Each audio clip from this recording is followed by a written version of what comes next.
Game of Thrones provided unforgettable moments, near-perfect episodes, and stunning seasons throughout its run, but as it continued, it also changed television in many ways, including a few more subtle changes that flew slightly under the radar.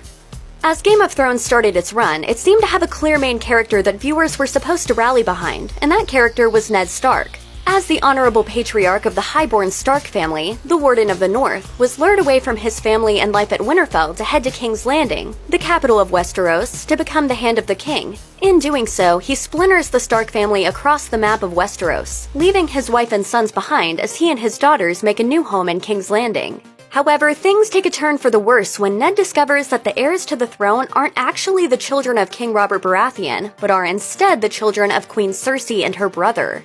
In the penultimate episode of the first season, he confesses to his crimes in front of the entire populace of King's Landing, ultimately losing his head anyway. Fans of the book saw this moment coming, but for those who had just started with the show,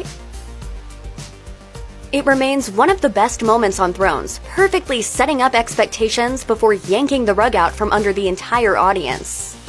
From older films like Ben-Hur to more recent epics like the Lord of the Rings trilogy, movies have always been afforded the budgets and scope to stage enormous action sequences, but that opportunity has largely been absent from television. Even prestige dramas like Breaking Bad and Mad Men, while beautifully shot, remained relatively modest in scope, but all of that changed with Game of Thrones. Easily the most technically ambitious show in television history, Thrones filming spanned continents, shooting in exotic locales like Iceland and Croatia as it gave fans bigger and bigger sequences.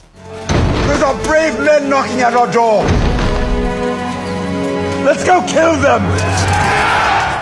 While relatively low budgets during Season 1 prevented the showrunners from shooting battle scenes, that all changed with Season 2's Blackwater, which led to even more expensive sequences down the line. Battle of the Bastards, the climax of Season 6, set new standards, and in the show's final season, the Battle of Winterfell ended up becoming the longest ever battle shot for television or film.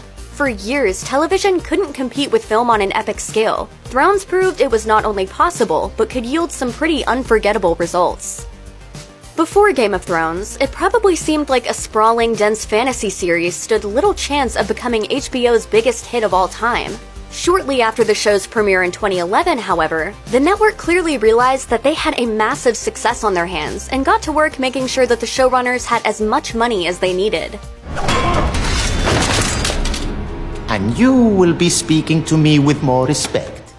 Much of the added expense went to battle sequences, with the Battle of Blackwater Bay bumping the show up to a staggering $8 million for the episode. Even then, showrunners reportedly had to fight almost as hard as their characters to get that increase. However, by the time the show reached its final season in 2019, it was breaking records once again with a budget increase that brought each episode to a whopping $15 million. And some episodes, like the one featuring the Battle of Winterfell, may have even surpassed that. In recent years, $10 million budgets for prestige TV have been doled out more commonly, but a budget for the final season that reached $90 million is pretty unprecedented, making it clear that HBO would spare no expense when the time came to finish off their signature show. With massive budgets reportedly already set for the spin-offs, it looks like HBO has few regrets.